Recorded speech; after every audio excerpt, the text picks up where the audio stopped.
amigos queridos, estamos aqui de volta na 19ª Conversa Informal. Hoje nós vamos nos encontrar e bater um papo com o Esteta. O Esteta é o espírito que muito auxiliou Leon Denis, que colaborou justamente com informações importantíssimas da arte no mundo espiritual.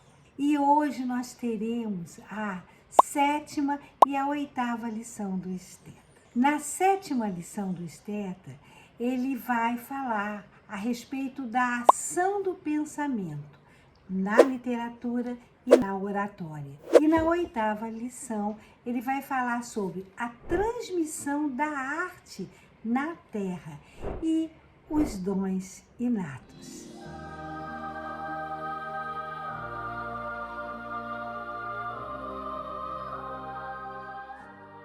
É necessário que façamos uma pequena revisão de assuntos que foram citados em lições passadas do Esteta.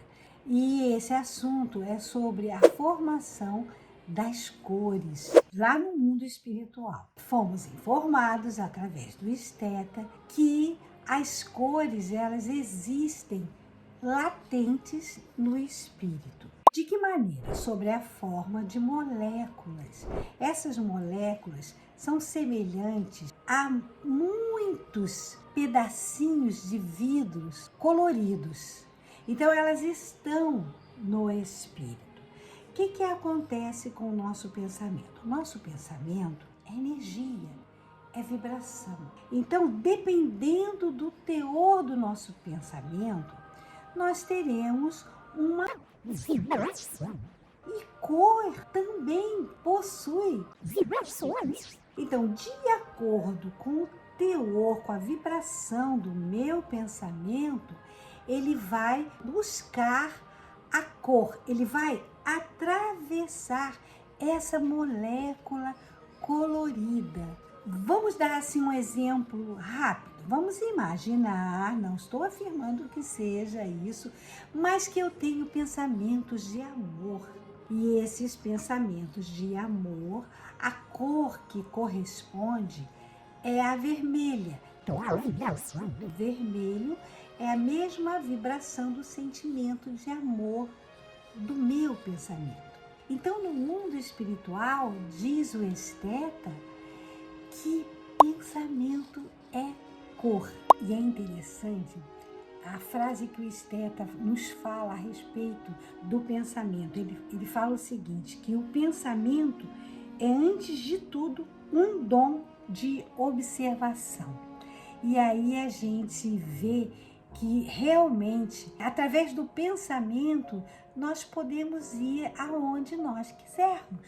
E aí ele nos fala que tanto o ser humano encarnado quanto o desencarnado, ele pode explorar em pensamento qualquer meio. E a gente pode observar isso, por exemplo, nos encarnados. Existem, às vezes, determinadas pessoas que em conversas começam a falar de locais. E ela vai se referindo ao local, falando detalhes. E a gente fala, e quando é que você conheceu esse local?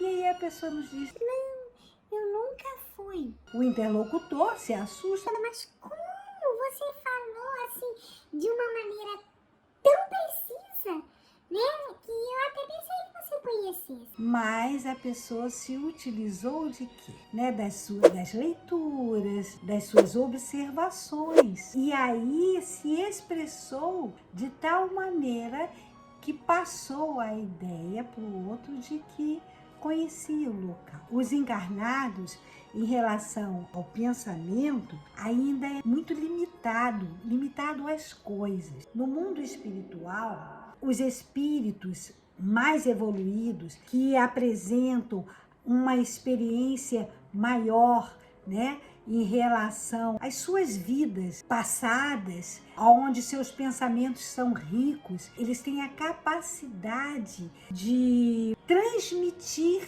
esses pensamentos aos encarnados.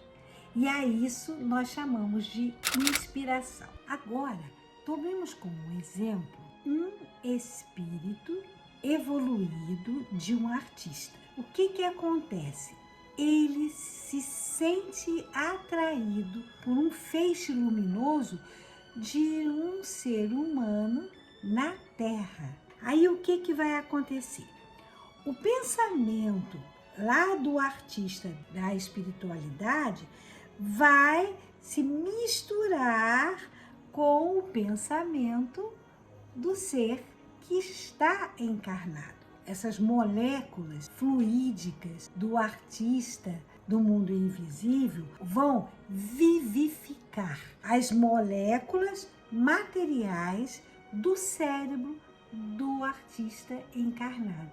Agora nós vamos ver uma situação inversa. Agora é um grande pensador que tem um espírito evoluído, que desencarna, retorna à pátria espiritual. No mundo espiritual, ele também sente uma vontade de passar essa essência das virtudes que ele adquiriu na Terra para os espíritos que se cercam dele. Esse trabalho, diz o esteta o seguinte: é uma obra imperecível, esta transmissão através dos corpos fluídicos, porque quando a irradiação do pensamento é intensa, ele impressiona os cérebros de tal maneira que estes guardam sempre a marca da impressão recebida.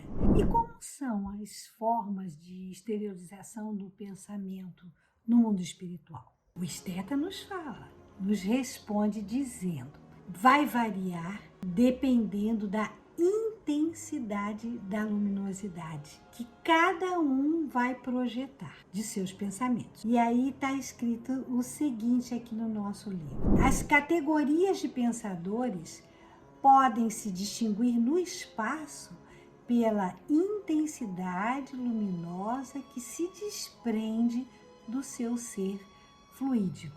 E ele fala mais. No mundo espiritual, a palavra não é usada. O que existe é a gente fazer a interpretação das cores. Existe uma variedade tão grande no mundo espiritual de cores. Por exemplo, o azul.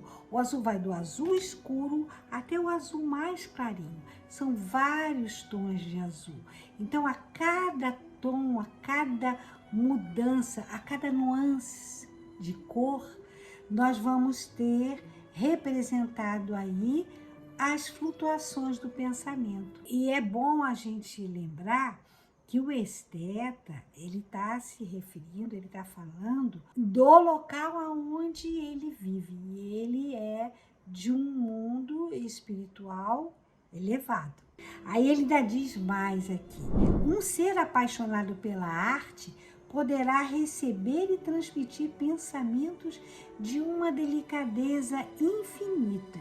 E eu vos asseguro que, em minha opinião, a arte no pensamento se aproxima mais de Deus do que as outras artes. Para estes artistas do pensamento, transmitir o pensamento é uma coisa muito, muito fácil.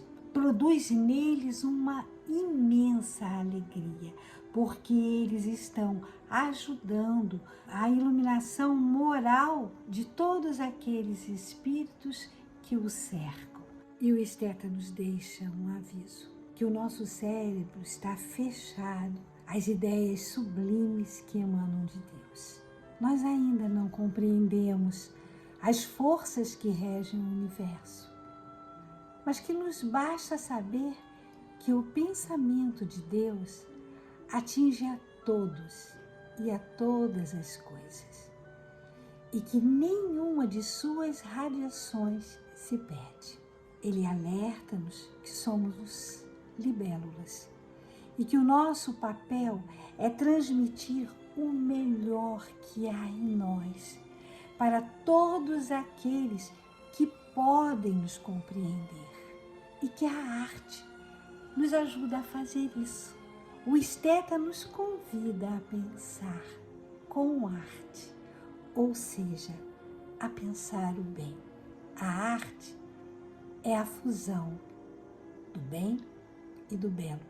E o bem é a expressão da intenção de Deus. E o belo é o pensamento de Deus. Por isso aqui nós vamos encerrar o nosso assunto e agradecer a presença de todos vocês. E vamos marcar o nosso próximo encontro. Até breve!